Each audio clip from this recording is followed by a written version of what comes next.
Assalamualaikum warahmatullahi wabarakatuh. Teman-teman, alhamdulillah hari ini kita bertemu lagi untuk bersama belajar lagi terkait dengan job analysis gitu ya. Minggu lalu kita sudah bareng-bareng membahas tentang dua kasus ya, kasusnya Pak Budi dan kasusnya Pak Rustam gitu. Nah, dari dua kasus itu Pak Budi keluhannya adalah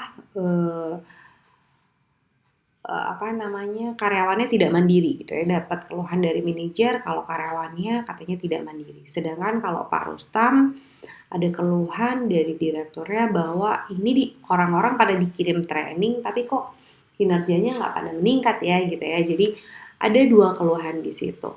Nah, terus ternyata dari keluhan itu kan kemudian mereka mengadakan semacam assessment, cari data gitu apa yang terjadi gitu ya. Bahkan kemudian teman-teman kemudian juga bisa menyimpulkan gitu ya. Saya bisa lihat dari Jamboardnya teman-teman dan kemudian setelah itu dari exercise yang ada di kuis, saya bisa menangkap bahwa teman-teman bisa memahami sebetulnya problem yang ada di perusahaannya Pak Budi dan Pak Rustam itu bukan sekedar urusan, let's say pada saat kita bicara tentang karyawan tidak mandiri, itu masalahnya bukan hanya sekedar di karyawannya saja atau di attitude karyawannya saja. Pada saat kita bicara tentang biaya training yang ternyata tidak meningkatkan produktivitas, yang berarti kan ada indikator keuangannya dan ada indikator produktivitasnya, kita juga tidak sedang hanya berbicara terkait dengan training. Karena setelah ditarik ke belakang gitu ya, ternyata problemnya itu lebih dari sekedar itu gitu ya. Ada penyebab lainnya yang kemudian bermuaranya berakhir ya gitu ya di masalah yang tadi. Nah, salah satunya gitu ya dari permasalahan Pak Rustam dan Pak Budi itu adalah karena pekerjaan itu kemudian tidak didefinisikan secara jelas mengenai batasannya apa, tugas tanggung jawabnya apa, termasuk juga mengenai skill atau kemudian persyaratan jabatan apa yang dibutuhkan di dalam pekerjaan tersebut. Nah, oleh karena itu sebelum kita, yang mana kedua hal itu ada di job analysis gitu ya. Oleh sebab itu sebelum kita beranjak ke pembahasan mengenai job analysis sendiri, saya ingin teman-teman untuk bisa memahami arenanya secara lebih besar gitu ya. Kita lihatnya ke arena yang lebih besar dulu, yang biasanya job analysis itu dimasukkan ke dalam siklus sumber daya manusia, HRM cycle, dan that's why kemudian hari ini bahasannya adalah HRM cycle dan job analysis gitu ya. Teman-teman, saya pengen teman-teman untuk menarik lagi diri teman-teman ke 2 semester yang lalu gitu, ketika kita mempelajari tentang pengembangan organisasi diagnosa gitu ya. Ada dua hal yang kemudian menjadi indikator gitu ya atau tujuan dari organisasi gitu pada dasarnya. Yang pertama adalah organizational effectiveness atau efektivitas organisasi yang biasanya ukurannya adalah produktivitas atau ketercapaian dari tujuan organisasi gitu ya. Kalau teman-teman ingat, misalnya ada organisasi biasanya di awal tahun mereka kemudian punya setup target laba gitu ya. Mereka setup target laba berapa. Nah, di akhir tahun, di akhir siklus biasanya mereka akan hitung target labanya tuh nyampe apa enggak gitu ya. Kalau kemudian target laba itu nyampe, artinya dikatakan produktif misalnya. Atau ada juga organisasi yang kemudian di awal tahun setnya bukan target laba nih, tapi kemudian perluasan pasar gitu ya. Nah, kalau di akhir tahun itu tercapai perluasan pasarnya, berarti bisa dikatakan dia produktif. Macam-macam ukurannya gitu ya. Kalau teman-teman ingat bahwa untuk mengukur produktivitas itu sebetulnya banyak gitu ya. Tergantung bagaimana kemudian organisasi mendefinisikan dari apa yang disebut produktif bagi mereka atau mendefinisikan targetnya. Yang kedua gitu ya, biasanya tujuan organisasi itu kalau tadi kita bicara tentang produktivitas gitu ya, sekarang kita bicara tentang aspek manusianya. Bahwa organisasi selain punya target terkait dengan produktivitas tadi, keuntungan, kemudian target perluasan pasar, target produk yang dihasilkan gitu, atau jumlah konsumen yang bisa cakup gitu ya. Ada juga target terkait dengan bukan target sih maksudnya. Ada juga concern terkait dengan manusia di dalamnya, yaitu adalah quality of work life gitu ya.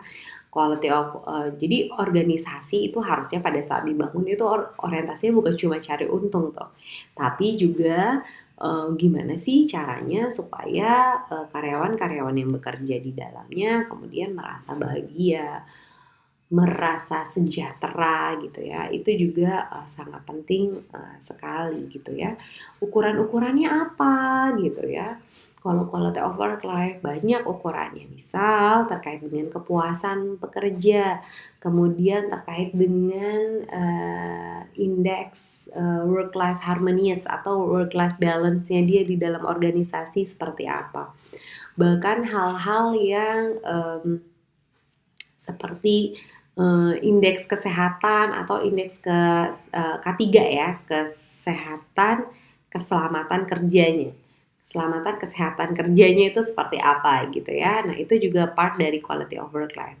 Jadi organisasi itu harus memastikan selain dia untung tapi juga karyawannya bahagia. Jangan dia untung, keuangannya bagus tapi ternyata karyawannya tersiksa gitu ya.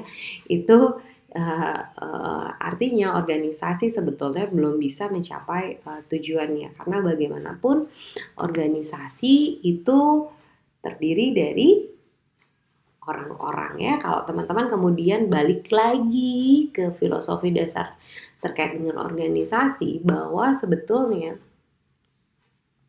organisasi itu terdiri dari 2 orang atau lebih gitu kan ya, yang punya tujuan yang sama. So, subjeknya itu adalah orang, fokusnya itu adalah manusia. Makanya dikatakan bahwa sebetulnya ketika kita memanage organisasi, kita itu sedang memanage orang gitu ya. Managing organization mean managing people. Orang yang mana gitu ya, orang yang ada di dalam organisasi. Orang yang bisa kita gerakkan supaya mereka bisa happy bekerja, mereka bisa semangat bekerja, mereka bisa sejahtera dalam bekerja, dalam rangka juga mencapai tujuan bersama yang itu juga bisa menguntungkan perusahaan gitu ya. Jadi aspek manusianya jangan pernah dilupakan di dalam memanage organisasi gitu ya, karena justru itu adalah inti dari managing organization gitu ya. Nah, begitu juga di dalam HRM gitu ya, Human Resource Management. Ketika kita bilang sekarang kalau teman-teman dengar istilahnya gitu ya, istilahnya tuh bukan cuma sekedar HRM tapi ada juga HCM. HCM itu Human Capital. Jadi agak geser tuh istilahnya ya. Kalau dulu dikatakan Human Resource atau sumber daya manusia, kalau sekarang dibilang bahwa human capital. Human capital itu adalah modal berarti ya, modal manusia. Gimana kita caranya memanage modal manusia gitu ya. Demi apa? Balik lagi tadi, demi 2 hal tadi gitu ya. Baik untuk mencapai efektivitas organisasi ataupun kemudian quality hidup dari orang tersebut menjadi lebih baik.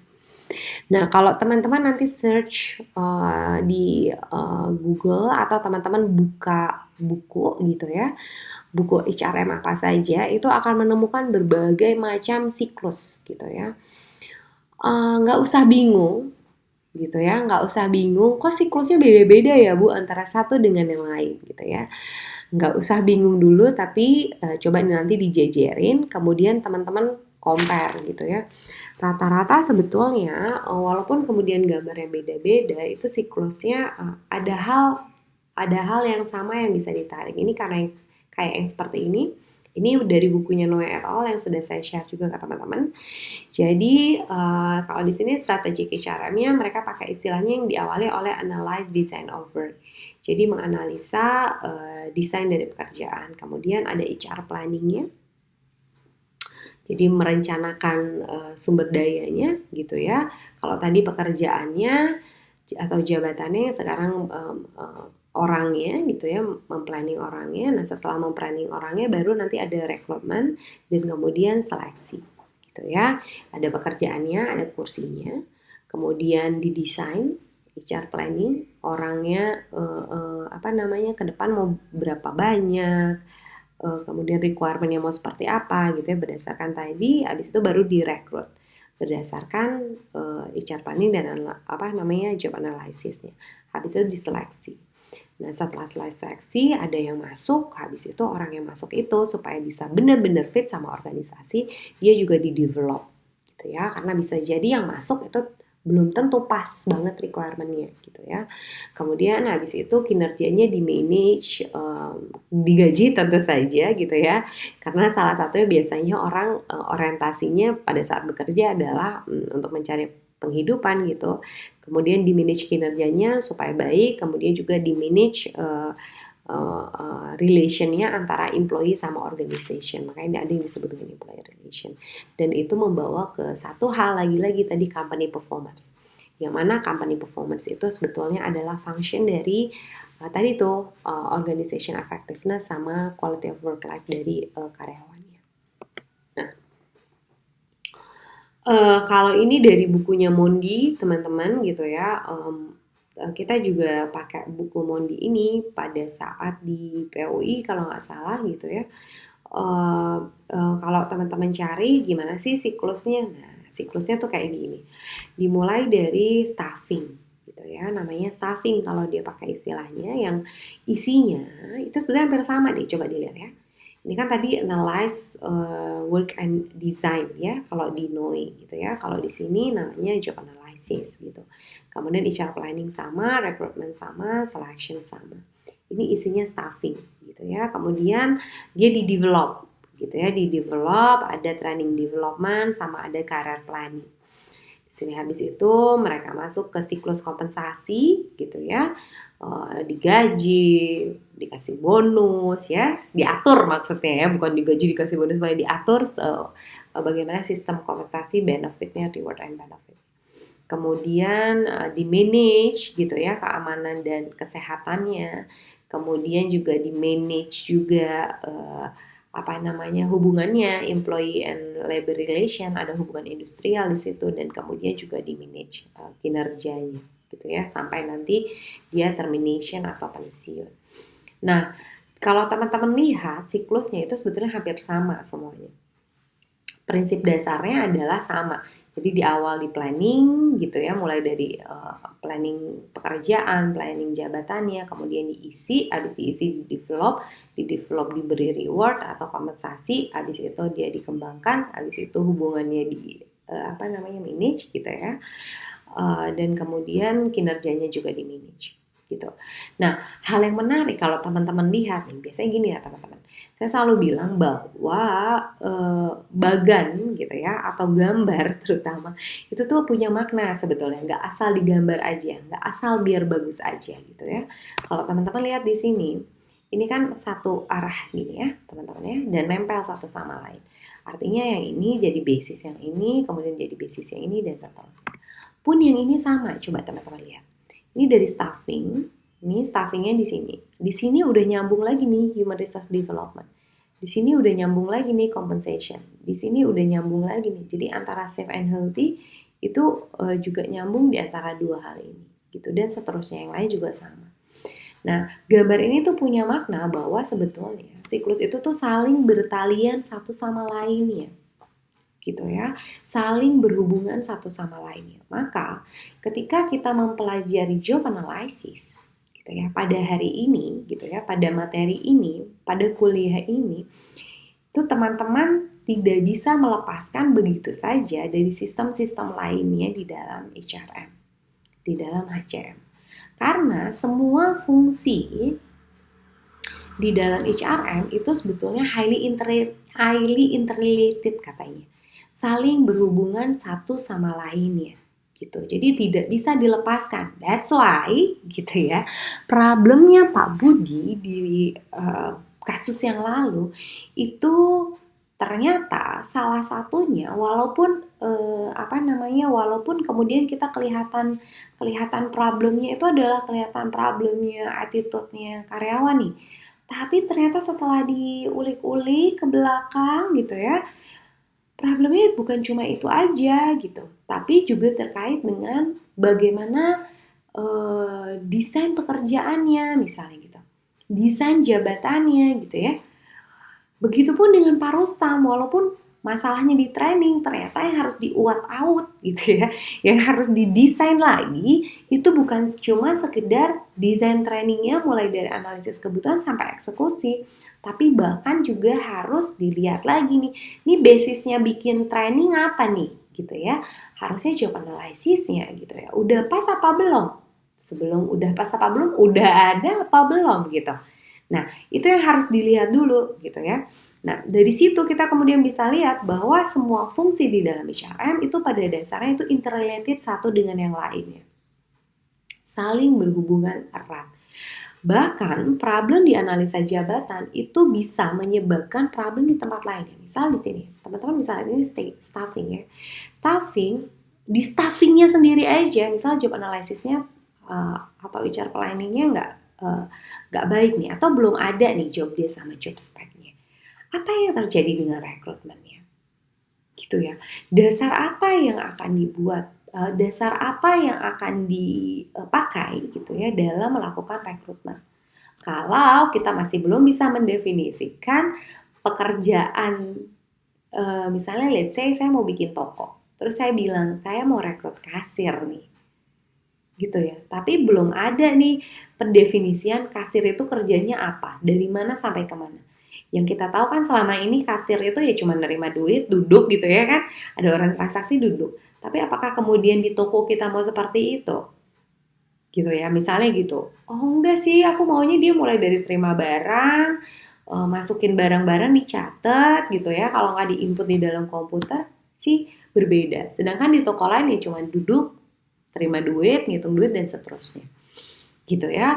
Kalau kita belum bisa mendefinisikan pekerjaan itu batasannya di mana, tentu saja kita juga tidak bisa mendefinisikan kita butuh orangnya tuh yang kayak apa untuk melakukan pekerjaan itu. Gitu kan? Gitu ya.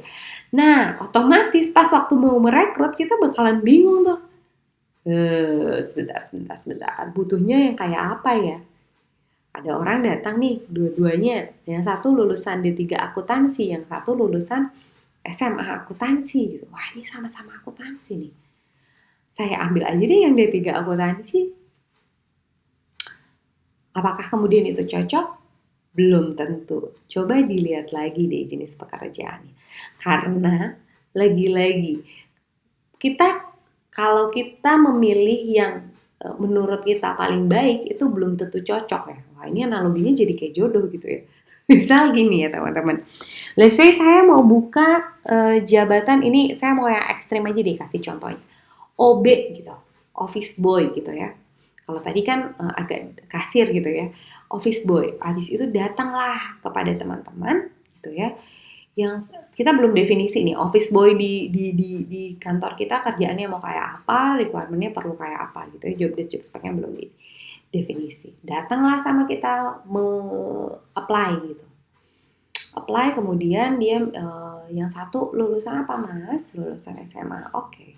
Yang satu lulusan apa mas? Lulusan S1 gitu ya.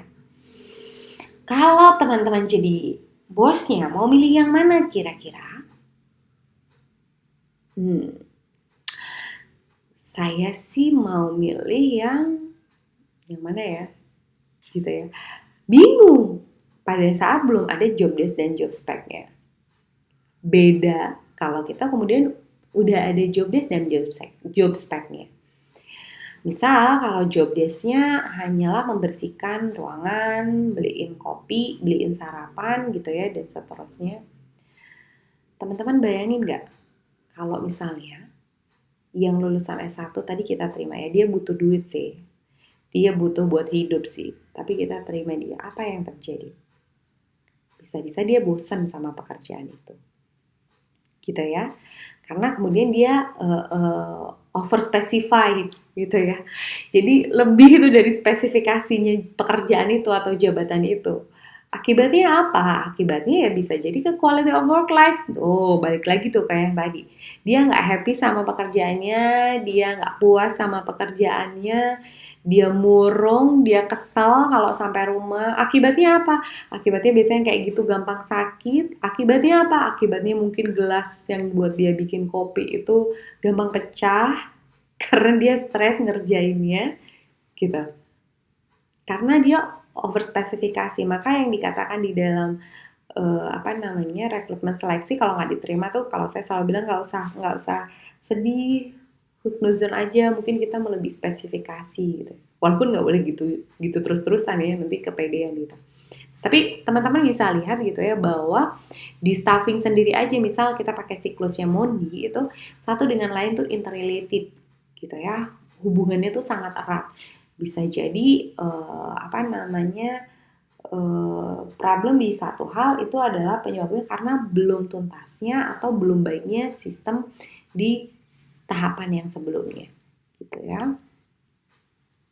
Nah, kemudian yang kedua, maka kemudian kalau misalnya yang tadi interrelated, manajemen tuh harus recognize gitu ya, harus tahu bahwa keputusan di salah satu area, decision in one area akan affect ke area lainnya, akan berpengaruh ke area lainnya. Ya kayak tadi ya, kalau ternyata organisasinya bilang udah ribet deh bikin job desk itu, aduh ribet deh bikin job spec itu, lama tau nggak gitu.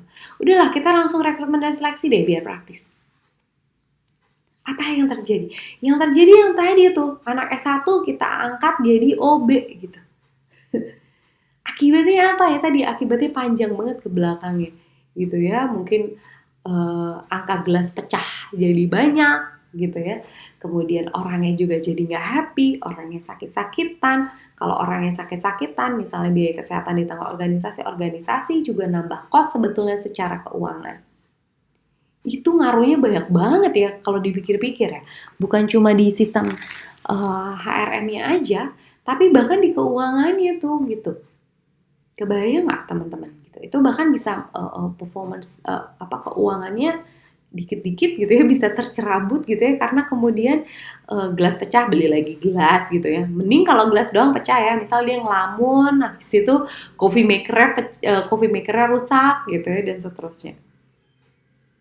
Jadi satu dengan lain itu sebetulnya interrelated. Bahkan interrelatednya bisa jadi bukan hanya dengan sistem di dalam sistem HRM-nya saja, bukan hanya di dalam siklus HRM-nya saja, tapi juga dengan sistem lainnya.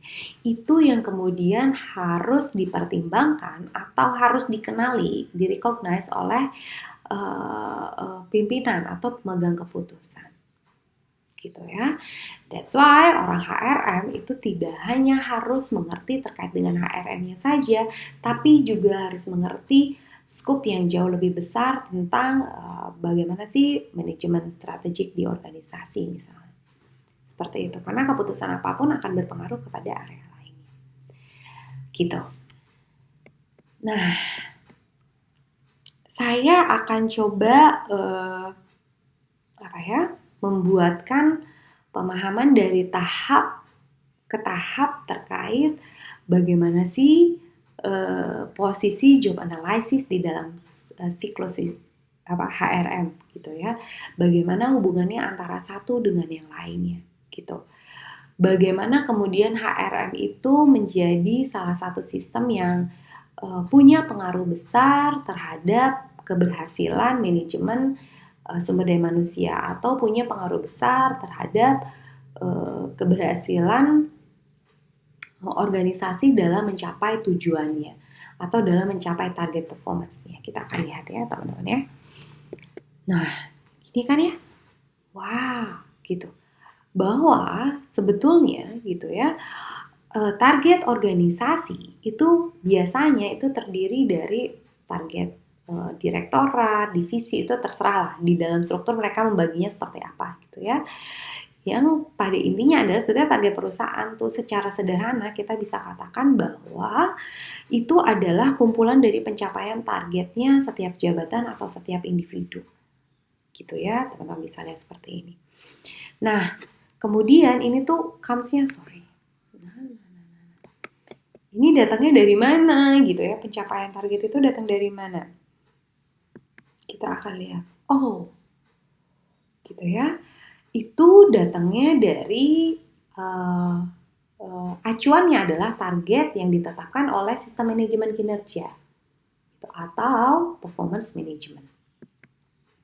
Itu datangnya dari mana? Itu datangnya dari target itu gitu ya. Tadi target yang dari sistem manajemen itu datangnya dari mana? Itu merujuk pada output dari bidang pekerjaan yang menjadi tanggung jawab dari masing-masing jabatan, departemen, divisi, dan direktorat, gitu kan ya? Gitu ya. Target itu datangnya dari kamu tanggung jawabnya apa? Saya tanggung jawabnya nyapu. Otomatis kemudian target saya adalah nyapu dengan bersih. Tanggung jawab dosen apa? Tanggung jawab dosen adalah salah satunya adalah mengajar. Gitu, atau tanggung jawab pendidikan. Artinya target saya salah satunya adalah membuat mahasiswa-mahasiswa paham dengan materi yang saya deliver. Gitu. Ya, jadi target itu sangat erat kaitannya dengan tugas dan tanggung jawab masing-masing baik divisi, direktorat, termasuk tugas orangnya kalau di level orang. Nah, tugas tanggung jawab itu adanya di mana? Ya di job desk. Gitu ya. Kita bisa lihat bahwa job desk itu juga salah satu result dari proses job analysis. Lagi, job desk itu isinya apa? Dia isinya ada aktivitas, bidang pekerjaan, dan kemudian output. Plus KPI untuk tiap jabatan. KPI biasanya yang di bold ini adalah yang analisis jabatan. Kalau KPI biasanya adanya di sistem manajemen kinerjanya. Nah, job analysis, job desk-nya itu juga harus dipastikan bahwa itu nggak boleh tumpang tindih dengan jabatan yang lainnya. Gitu ya. Dan kemudian dia harus mencakup pekerjaan, seluruh pekerjaan. Semua job desk itu harus ada memuat seluruh pekerjaan yang seharusnya dilakukan di dalam organisasi. Nggak boleh ada yang miss gitu. Nggak boleh ada yang kelewat. Nah, kemudian kalau tadi kita bilang tentang job desk ya, bahwa kemudian target itu, tadi kalau merujuknya kepada job desk, salah satunya merujuk kepada job desk, target juga harus dikerjakan oleh orang yang kompeten atau orang yang berhasil. Orang yang berkemampuan gitu, orang yang mumpuni gitu ya. Nah, kompetensi itu ada di mana? Atau kemudian requirement untuk menduduki jabatan itu gitu ya, itu ada di mana? Itu adanya di job specification atau spesifikasi jabatan. Isinya apa? Biasanya isinya ada knowledge, attitude, skill gitu ya, atau karakteristik lain. Dan profil persyaratan jabatannya tuh harus didefinisikan dengan jelas dan terukur. Ada ukurannya. Orang dikatakan tidak kompetensi interpersonal skill-nya nggak bagus. Oke, ukurannya apa? Yang dikatakan bagus yang seperti apa? Yang dikatakan nggak bagus yang seperti apa? Gitu ya. Nah, kemudian target itu juga memerlukan lingkungan kerja yang kondusif untuk pencapaiannya. Gitu ya. Misal saya dosen. Saya pekerja tadi ya, tugas dan tanggung jawab saya adalah mengajar, mendidik salah satunya. Kemudian itu job desk-nya. Job spec-nya adalah otomatis saya harus punya kemampuan komunikasi yang bagus. Misalnya ya, supaya saya bisa mendeliver materi dengan jelas. Mahasiswa bisa menangkap gitu ya penjelasan saya. Tapi saya juga butuh lingkungan yang kondusif untuk melaksanakan tugas saya tadi gitu. Ya kan? Bahwa kalau ngajarnya online berarti saya butuh perangkat. Saya butuh jaringan misalnya. Kalau offline, saya butuh ruangan kuliah yang nyaman. Buat saya dan buat mahasiswa saya butuh perangkat seperti laptop, kemudian LCD gitu ya untuk menayangkan materi perkuliahan saya butuh sound misalnya, sound system untuk kemudian supaya suara saya bisa terdengar gitu.